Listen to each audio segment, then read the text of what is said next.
नमस्कार। आप सभी के अपने चैनल जय गुरुदेव उत्तराखंड पर एक बार फिर से बहुत बहुत स्वागत है। आशा करते हैं कि आप और आपके परिजन सभी स्वस्थ होंगे। इसी कामना के साथ बढ़ते हैं आज के अद्भुत क्रमांक की ओर। आज का ये अद्भुत क्रमांक एक ऐसी सच्ची घटना पर आधारित है जो कि आपको श्री महाराज जी के ऊपर अनन्य विश्वास और महाराज जी की अद्भुत लीलाओं से अवगत कराएगा। आज हम आपको बताने जा रहे हैं महाराज जी की एक ऐसी सच्ची घटना जो कि महाराज जी के एक बड़े अनन्य भक्त जो कि मध्य प्रदेश भोपाल के रहने वाले हैं। इनका नाम है श्री रामानंद शर्मा जी। रामानंद शर्मा जी बताते हैं कि महाराज जी से उनका जुड़ाव काफी पुराना है। रामानंद शर्मा जी के पिताजी जो हैं वो श्री महाराज जी के बड़े अनन्य भक्त हुए हैं। रामानंद शर्मा जी ने महाराज जी के दर्शन बहुत छोटी आयु में किए थे और तब से रामानंद शर्मा जी को श्री महाराज जी पर बड़ी आस्था है। इनका एक अनुभव है जो कि इनके जीवन को परिवर्तन करने वाला है। वो बताते हैं कि महाराज जी की ऐसी अद्भुत कृपा हुई कि हमारे जीवन के एक बहुत बड़े संकट से श्री महाराज जी ने उन्हें बाहर निकाला है। शर्मा जी अपने अनुभव के आधार पर बताते हैं कि शर्मा जी ने अपना मकान बनाने के लिए इन्होंने बैंक से काफी ऋण लिया था, यह सोचकर कि किसी प्रकार से समय पर ऋण चुकाकर सारा कार्य संपन्न भी हो जाएगा और अपने घर में ये प्रवेश कर लेंगे। अब होता यह है कि शर्मा जी महाराज जी पर बड़ी आस्था रखते हैं। वे बताते हैं कि प्रतिदिन उन्होंने एक नियम बनाया था। उनका नियम यह था कि प्रतिदिन श्री हनुमान चालीसा का पाठ करते हैं एवं राम नाम का जाप जितना भी इन्हें समय मिलता है उसके अनुरूप करते हैं। इन्होंने महाराज के वृंदावन धाम में दर्शन भी किया है। उनका सौभाग्य इनको प्राप्त हुआ है। शर्मा जी कहते हैं कि ऋण का पैसा जब इन्हें बैंक से मिला था उस दौरान इन्होंने कुछ पैसा अपने घर पर रख दिया और कुछ पैसा इन्होंने बैंक में छोड़ दिया। अब होता क्या है कि देखिए इन्होंने मकान बनाना था तो काफी समय से उस पर विचार विमर्श कर रहे थे, इसीलिए इन्हें थोड़ा समय लग गया क्योंकि मकान बनाने के कार्य में बहुत कुछ सोच के चलना पड़ता है, ऐसा शर्मा जी बताते हैं। अब भाग्य की विडंबना देखिए कि इनके साथ हुआ क्या। ये बात है 14 जनवरी 2021 की। रात्रि के समय में लगभग 11:30 बजे के आसपास का समय था। पूरा परिवार रात्रि भोज लेकर अपने नए मकान को बनाने की चर्चा कर ही रहे थे। उसी चर्चा के दौरान धीरे धीरे जो इनके परिवार के लोग हैं वो सोने चले जाते हैं।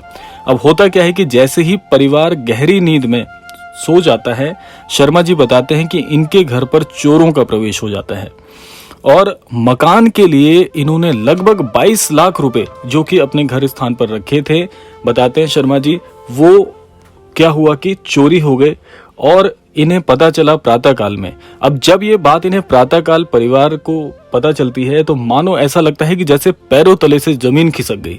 आप स्वयं सोचिए कि इतनी बड़ी रकम अगर अचानक से इस प्रकार से हरण हो जाए तो क्या बीतती है ऐसे परिवार पे। इनका परिवार इस बात को सहन नहीं कर पा रहा था कि किससे शिकायत करें, क्योंकि इतना सहज परिवार था कि बहुत ही सरल लोग हैं। तो होता क्या है, शर्मा जी और इनकी धर्मपत्नी बिना कुछ समझे अपने घर पर जो महाराज जी का छवि चित्र इन्होंने रखा था, जब विपदा आई तो महाराज जी के समक्ष जाकर विलाप करते हैं। कहते हैं, शर्मा जी बताते हैं कि मैंने कुछ इस स्वरूप में प्रार्थना करी। प्रार्थना में आपको बताता हूँ। महाराज जी से कहा कि महाराज जी, मैंने बड़ा आश्वस्त भाव से अपने मकान यानी अपनी छत बनाने के लिए ये कर्ज उठाया है। यदि ये पैसा मुझे नहीं मिला तो हमारी इतनी हैसियत नहीं है कि हम ये धनराशि लौटा पाएं।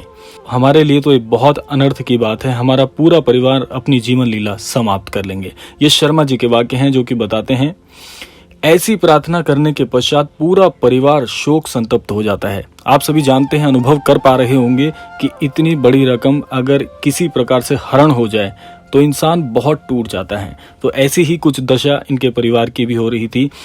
शर्मा जी बताते हैं कि उस समय का जो अनुभव था वह कुछ ऐसा था कि जैसे किसी ने श्वासें ही छीन ली हो, क्योंकि गांव का मामला था तो किसी ने शिकायत को ज्यादा तवज्जो नहीं दिया, केवल आश्वस्त कर दिया गया और आश्वासन के लिए इस मामले पर ध्यान देने की बात कही गई। अब महाराज जी की अद्भुत लीला सुनिएगा। बहुत ही अद्भुत ये प्रसंग है। महाराज जी जब किसी पर कृपा करते हैं तो कैसे करते हैं, आपको सीखने को बहुत कुछ मिलेगा।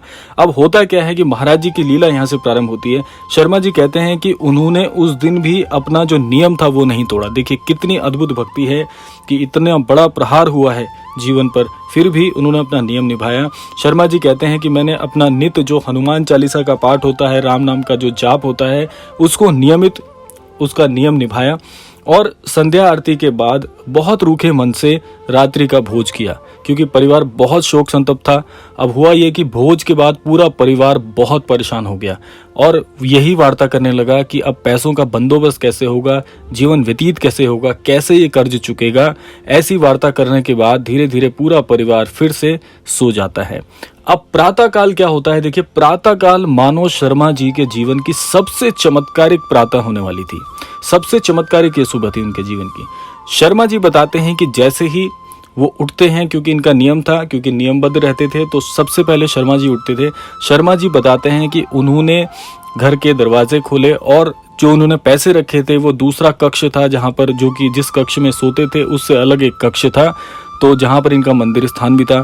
तो शर्मा जी बताते हैं कि जब ये उस कक्ष में जाते हैं तो जिस स्वरूप में इन्होंने पैसे रखे थे, इन्हें एक अखबार का बंडल मिलता है। शर्मा जी बताते हैं कि एक बहुत बड़ा सा एक अखबार का बंडल मिलता है।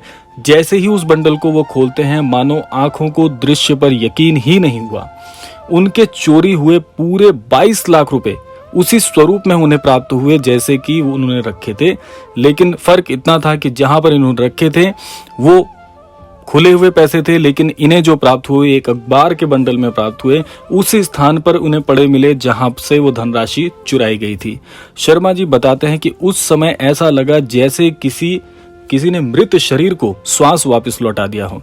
शर्मा जी दौड़ते हुए उस कक्ष में जाते हैं जहां पर महाराज जी का छवि चित्र लगा होता है और छवि चित्र के वाले कक्ष में महाराज जी के छवि चित्र के पास पहुंचकर महाराज जी के छवि चित्र के समक्ष बिल्कुल गिरकर रोने लगते हैं और कहते हैं, महाराज जी आज आपने मेरी लाज बचा ली, वरना हम तो अपनी जान देने वाले थे। हमारा पूरा परिवार अपनी जान देने के लिए तुला हुआ था। इसके बाद शर्मा जी बताते हैं कि जिस प्रकार से इन्होंने अपने मकान का काम सोचा था, जिस मनपसंद तरीके से इन्होंने अपना मकान का काम सोचा था, उस पैसे से उन्होंने अपना मकान बनवाया। धीरे धीरे वह कर्ज जिस स्वरूप में उन्होंने सोचा था उतारने के लिए, उसी स्वरूप में वह कर्ज भी उतर गया। और जैसे ही इनका मकान बना, सबसे पहले इन्होंने कैंची धाम में महाराज जी के दर्शन किए। शर्मा जी कहते हैं कि ये सब महाराज जी की अद्भुत लीला है, वरना हमारी हैसियत नहीं थी। इतनी बड़ी धनराशि चोरी होने के बाद में उस धनराशि को लौटाने का सामर्थ्य हमें नहीं था, क्योंकि बहुत गरीब परिवार से आते हैं। शर्मा जी बताते हैं छोटी मोटी नौकरी करके अपना दिन व्यतीत कर रहे थे और बताते हैं कि आगे भी कर्ज लौटाने में महाराज जी की ऐसी कृपा रही कि क्षण भर का भी इनको ठेस नहीं पहुंची। क्षण भर के लिए भी ऐसा नहीं हुआ कि कैसे कर्ज उतरेगा।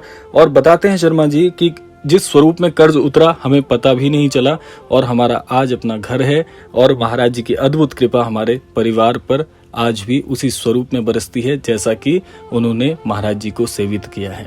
तो ये सच्ची घटना आपको कैसी लगी अवश्य हमें बताइएगा कमेंट बॉक्स में। आपके पास भी अगर ऐसे कुछ अनुभव हैं तो हमें ईमेल के माध्यम से आप प्रेषित कर सकते हैं। आपके उस अनुभव को भी हम इस चैनल के माध्यम से और जनों के साथ साझा करेंगे। इसी कामना के साथ विदा लेने का समय आ गया है। विदा लेने से पूर्व समय है प्रार्थना का।